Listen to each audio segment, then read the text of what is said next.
Oscar Bevis for the Stomping Ground, powered by Wow Hydrate and available on DAZN. Hello, Mr. Pay-Per-View. Mr. Pay-Per-View, that's new, isn't it? I actually forget this is pay-per-view. It's my first pay-per-view. Yeah, good. First of many? Yeah, first of many. Tick this off, and then we'll make the Usyk one pay-per-view as well. If this is pay-per-view, you and Usyk will definitely be pay-per-view. I heard something I didn't really like about you today from Robert. Long-time coach, long-time friend, mentor. Apparently he is scared of lifts, so you always make him stay right at the top of five-week hotels. Correct or not? I don't know, he's got this phobia, fear, whatever you want to call it, where he won't get in a lift. So anywhere we go, whatever we do, he obviously has to take the stairs. So the hotel we're staying at the moment is quite tall. So yeah, I think he's on the 9th floor at the moment. It's not too bad. It's not too bad. But he keeps telling me it's like double staired as well. It's not like 9, 10, 11. It's like double. So he's like, I've got to do double sets of stairs all the way.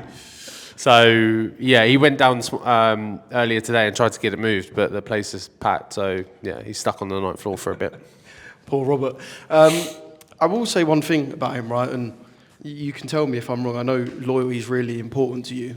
He's been with you since the start of your boxing career. And he's here still, and I'm sure he will be here until the end, right? But have you had people in your ear over the years going, you know what, Fabio, look, I can see something in you. Drop your whole team and come to America. Drop your team and come here, but you've stuck loyal. Is that something that you've had, people in your ear saying, do this and do that?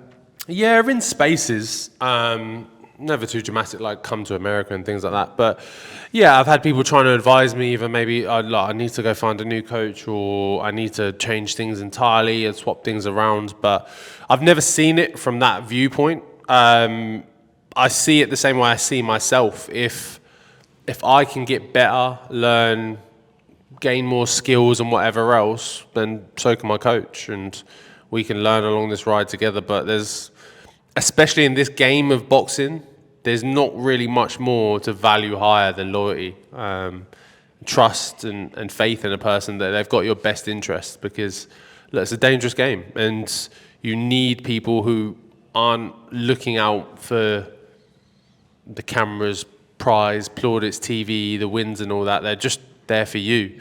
And whether my whole career ended up me being small hall when I was in York Hall every few months or whatever else, Rob would have been there next to me. Or look, if we're back at the O2 every other week, then Rob's right there beside me as well. So yeah, it doesn't change.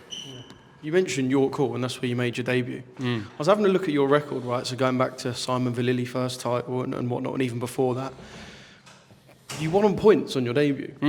So you are actually technically on a knockout streak. Right? Yeah. I mean, I know we've got the draw in the middle, but your wins are all knockouts. So, but how funny that your debut was the one where it was like, can't get him away, and yet the rest, it's just been, we just blitz people.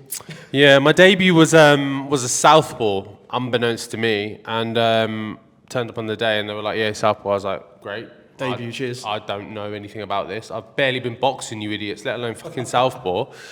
So, I just kept it nice and easy. Jabbed and moved. I did get him down in the second round, I think, but he was like a tough Eastern European. He got up, started punching himself in the head, and I thought, you can fuck off. I'm leaving you alone, fella.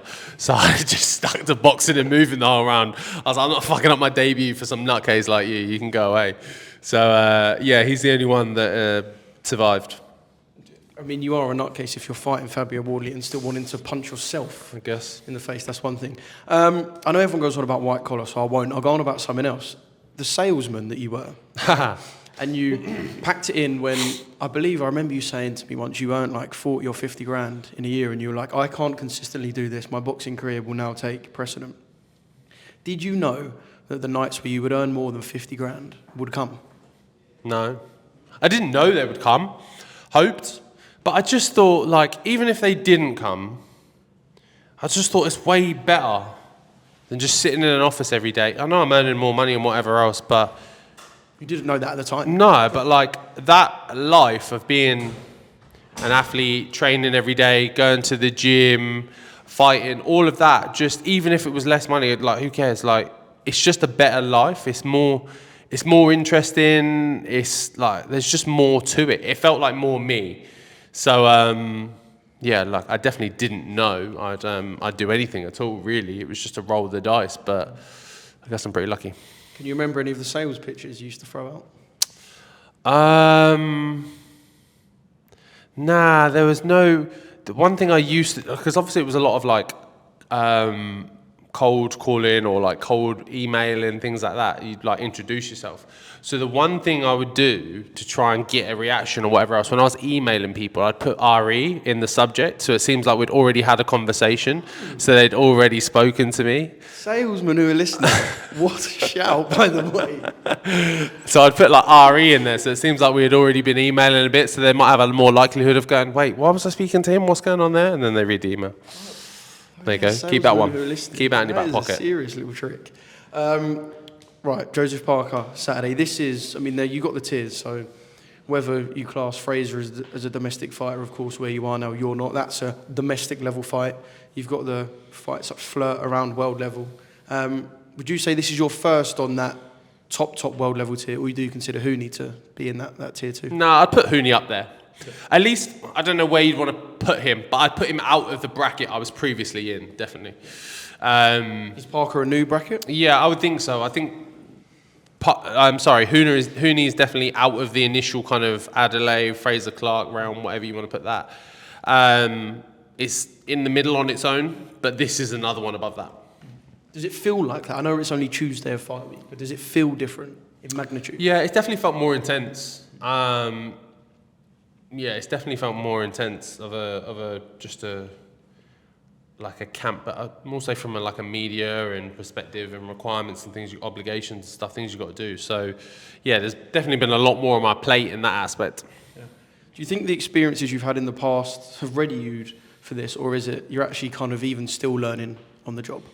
Don't get me wrong, I think I'll always still be learning, but Can you really say that even the little scrap with Adelaide on the red carpet and then the grudge match win, the two with Fraser, do they prepare you for this? Yeah, or is all Joseph things. Parker O2 pay-per-view just different and we see what happens? Nah, they all factor in, because even things like, look, the red carpet thing, learning to keep your composure, stay calm, stay focused all the way through a training camp, all the way through fight week to lead up and still get the job done on Saturday night, even with all that prior to, builds you in the right way. Or you look at the Fraser one fight, all the lessons learned in there about, or just questions answered by myself, coming back, learning, going into the Fraser 2 fight, Justice Hooney, like how I was behind, things weren't going well, but still having the kind of focus where I thought to stay on the game plan and then get the win. So they all factor in different ways, because normally I don't know what kind of question Parker is going to throw on the night. So I've got to have multiple answers ready to go. Yeah. I'm going to throw a question at you, and I threw it to Joseph Parker. Who do you think Frank Warren wants to win this fight? I think me. Joseph said it's not even close. Of course, he wants Fabio. I think it's me. He's a Brit. I do think it's me. He sees something. Me and Frank get on well, though. It's Uncle Frank, isn't it? Yeah. He's my boy. Do you think it's a UK thing, or? What's your relationship like with Frank outside of? Yeah, good. He's a really good guy. It looks good from the outside. You can we see got on really well. We do get on really well. He's a really good guy. Really good guy. Yeah, maybe it's a UK thing. I don't know, but yeah, I probably would say me. I would say me. But it's Uncle Frank, isn't it? Come on. It's the boy. Last couple. What happens to the name, the brand, Fabio Wardley, if you are standing over Joseph Parker whilst he's knocked out on the canvas on Saturday night? Who knows, mate? Who knows? Like, I just don't know. I don't know. I don't know what's next on the cards. Well, I kind of do, but like how everything goes and just the levels things reach and kind of how much it pushes my profile and things. Yeah, will be a mad one. It will be a mad one. But look, that's where we're trying to go. So let's get the work done. Did you have a smile when you looked at the fact that Usyk's team advisors, Lapin, were all saying, look, we will confirm that the winner will face Oleksandr Usyk? Did you have a little smile looking at that?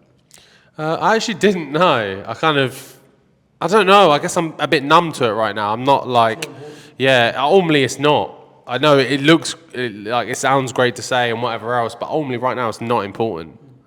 Technically it means nothing right this second. So all great in that. And look, don't get me wrong, I'll see you for some negotiation and chats in a few weeks, but right now, not interested. Mate, I really can't wait for this. Only on DAZN globally, pay-per-view. Joseph Parker, Fabio Wardley, this is such a massive find. Do you know what I think's mad as well? Because we've done interviews back in the day when obviously it was a bit smaller scale. Talking to like the New Zealand news, 24 hours flight away, people will be listening to your voice. Yeah. This is like worldwide. Yeah, it's mad. I think it was Monday or Friday last week. I did like 2 hours worth of like Aussie, New Zealand media as well. So it's just like, yeah, a bit of a mad one. But fun old game, innit? Little old white collar Wardley's doing some bits. Perfect place to leave it, Fab. Cheers, bud.